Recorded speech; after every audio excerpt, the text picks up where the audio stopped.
بسم الله الرحمن الرحيم يسألونك ماذا ينفقون قل ما أنفقتم من خير فللوالدين والأقربين واليتامى والمساكين وابن السبيل وما تفعلوا من خير فإن الله به عليم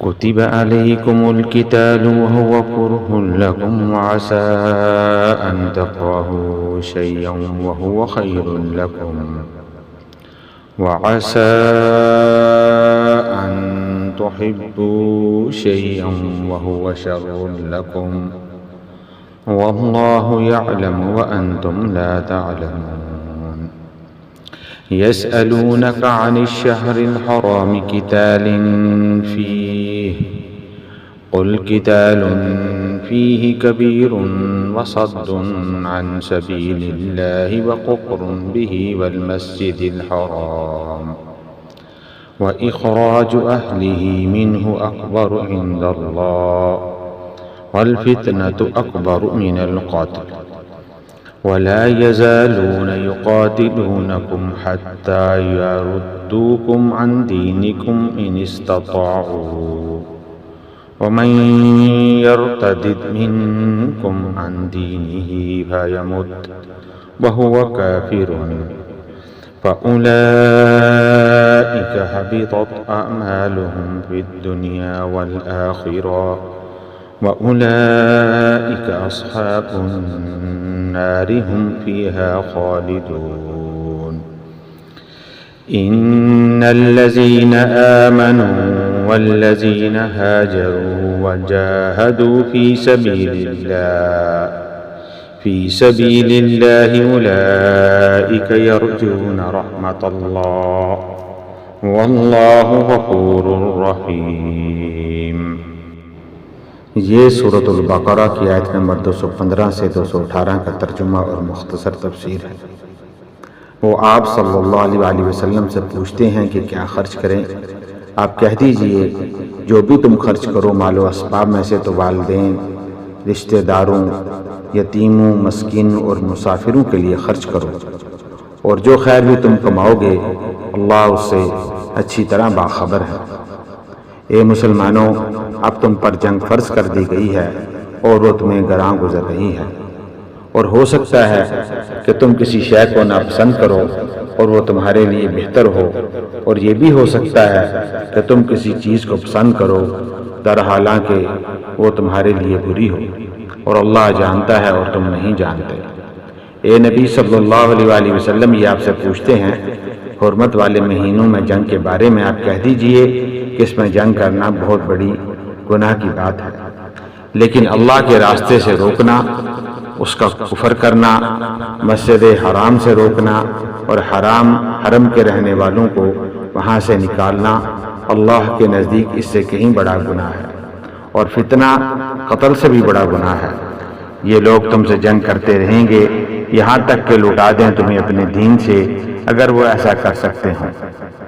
اور سن لو، جو کوئی بھی تم میں سے اپنے دین سے پھر گیا اور اسی حالت میں اس کی موت آ گئی تو وہ کافر ہی تھا، تو وہ لوگ ہوں گے جن کے تمام اعمال دنیا اور آخرت میں کارت رہ جائیں گے، اور وہ ہوں گے جہنم والے اور اسی میں ہمیشہ رہیں گے۔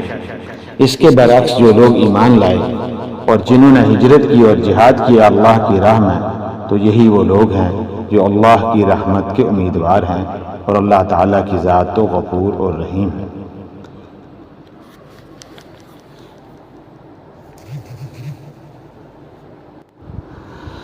یسألونک ماذا ینفقون، اس آیت کریمہ میں یہ بتایا جا رہا ہے کہ مسلمان آپ سے انفاق فی سبیل اللہ کے بارے میں پوچھ رہے ہیں کہ ہم اللہ کی راہ میں کتنا خرچ کریں۔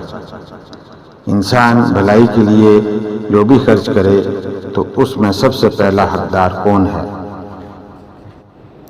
تو یہاں اللہ تعالیٰ ان لوگوں کو ترتیب وار بتا رہے ہیں کہ سب سے پہلا حق والدین کا ہے، اس کے بعد درجہ بدرجہ قرابت داروں کا، یتیموں کا، مسکینوں کا اور پھر مسافروں کا حق ہے۔ بہرحال ایمان والا جو بھی اچھا کام کرتا ہے تو اسے یہ جان لینا چاہیے کہ وہ اللہ کے علم میں ہے۔ ضرورت نہیں ہے کہ دنیا اس سے واقف ہو۔ تمہیں اگر اللہ سے اجر لینا ہے تو وہ تو رات کے اندھیروں میں بھی دیکھ رہا ہے۔ اگر تمہیں تمہارے دائیں ہاتھ نے دیا اور بائیں کو پتہ نہیں چلا تو اللہ کو تو پھر بھی پتہ چل گیا۔ تم خاطر جمع رکھو، تمہاری ہر نیکی اللہ کے علم میں ہے اور وہ اسے ضائع نہیں کرے گا۔ وَكُتِبَ عَلَيْكُمُ القِتَالُ وَهُوَ كُرْهٌ لَكُمْ۔ یہ آیت کریمہ خاص طور پر منافقین کی جواب میں ہے جو یہ کہتے تھے کہ بھائی صلح جوئی سے کام لو، بس دعوت و تبلیغ کے ذریعے لوگوں کو سیدھے راستے کی طرف لاؤ۔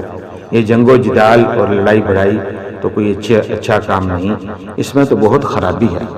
اس کے علاوہ ایسے مسلمان جن کا ایمان قدرے کمزور تھا، اگرچہ وہ منافق تو نہیں تھے لیکن ان کا ایمان ابھی پختہ نہیں تھا، ابھی تازہ ایمان لائے تھے اور تربیت کے مراحل سے ابھی نہیں گزرے تھے۔ ان میں سے بھی بعض لوگوں کے دلوں میں ان کی باز پیدا ہو رہا تھا۔ یہاں قتال کی فرضیت کے لیے کتبہ کا لفظ استعمال کیا گیا ہے۔ اس سے پہلے یہ لفظ روزے، قصاص اور وصیت کے ضمن میں آ چکا ہے، جیسے کتب علیکم الصیام، کتب علیکم القصاص فی القتل، کتب علیکم اذا حضر احدکم الموت وغیرہ آیات میں۔ فرمایا کہ تم پر جنگ فرض کر دی گئی ہے اور وہ تمہیں بری لگتی ہے، تم اپنی عقل پر ایمان نہ رکھو، اللہ کی وحی پر ایمان رکھو، اللہ کے رسول صلی اللہ علیہ وسلم پر ایمان رکھو۔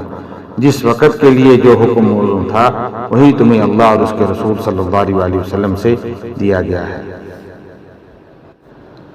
آگے ارشاد فرمایا یسألونک عن الشہر الحرام قتال فیہ۔ قتال کا حکم آنے کے بعد اب وہ پوچھتے تھے کہ یہ جو حرمت والے مہینے ہیں ان میں جنگ کرنا کیسا ہے؟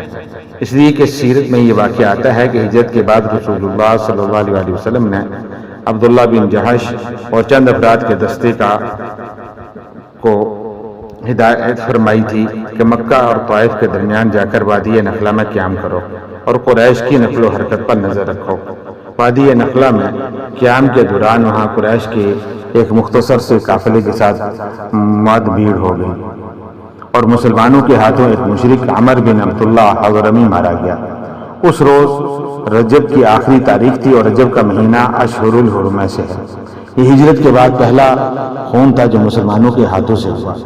اس پر مشرکین نے بہت واویلا کیا کہ ان لوگوں کا کیا حال ہے، بنے پھرتے ہیں اللہ والے، رسول والے، دین والے، آخرت والے، اور انہوں نے حرمت والے مہینے کو داغدار کر دیا، اس میں جنگ کی۔ تو یہ دراصل اللہ اپنے ان مومن بندوں کی طرف سے گویا خود صفائی پیش کر رہے ہیں کہ مشرکین مکہ کی جانب سے ایسے سنگین جرائم کا ارتکاب ہوا ہے، اور یہاں فرمایا گیا کہ یہ سب کام اشہر الحرم میں جنگ کرنے سے بھی بڑے جرائم تھے، لہذا ان کے سدباب کے لیے اگر اشہر الحرم میں جنگ کرنی پڑی تو کوئی حرج نہیں۔ وہ تو اس پر تلے ہوئے ہیں کہ تمہیں دین سے پھیر دیں۔ یہاں مشرکین مکہ کی طرف اشارہ ہو رہا ہے کیونکہ اب یہ غزوہ بدر کی تمہید چل رہی ہے، اس کے بعد غزوہ بدر ہونے والا ہے۔ اس کے لیے اہل ایمان کو ذہنی طور پر تیار کیا جا رہا ہے اور انہیں آگاہ کیا جا رہا ہے کہ مشرکین کی جنگ کا مقصد تمہیں تمہارے دین سے پھیرنا ہے۔ وہ تو اپنی بھرپور کوشش کرتے رہیں گے، اگر ان کا بس چلے تو تمہیں دین سے لٹا کر واپس لے جائیں، اور اگر کوئی دین سے پھر گیا، پہلے خواہ کتنی ہی نیکیاں کی ہوں، کتنی ہی نمازیں پڑھی ہوں، کتنا ہی اللہ کے راستے میں خرچ کیا ہو، صدقے دیے ہوں، جو کچھ بھی کیا تھا سب کا سب صفر ہے، بلکہ ایسا شخص اللہ کی بارگاہ سے مسلمانوں سے نکل جائے گا اور کافروں میں شامل ہو جائے گا، اور ان کے لیے ہمیشہ ہمیشہ کے لیے دوزخ ہے۔ آگے مسلمانوں کو حوصلہ دیا جا رہا ہے، ان الذین آمنوا والذین ہاجروا وجاہدوا۔ یہاں ان لوگوں پر بڑا لطیف طنز ہے جو خود تو حرام کے راستے پر جا رہے ہیں لیکن یہ امید لگائے بیٹھے ہیں کہ اللہ ان پر رحم فرمائے گا۔ اللہ کی روش اختیار کرنے والوں پر رحمت نہیں فرماتا، اللہ کی رحمت کا مستحق بننا پڑتا ہے، اور اللہ کی رحمت کا مستحق وہی ہے جو ایمان، ہجرت اور جہاد فی سبیل اللہ کا راستہ اختیار کرے۔ ایسے لوگ بجا طور پر اللہ کی رحمت کے امیدوار ہیں، اور ان کی لغزشوں کو معاف کرنے والا اور اپنی رحمت سے انہیں نوازنے والا اللہ تعالی ہے۔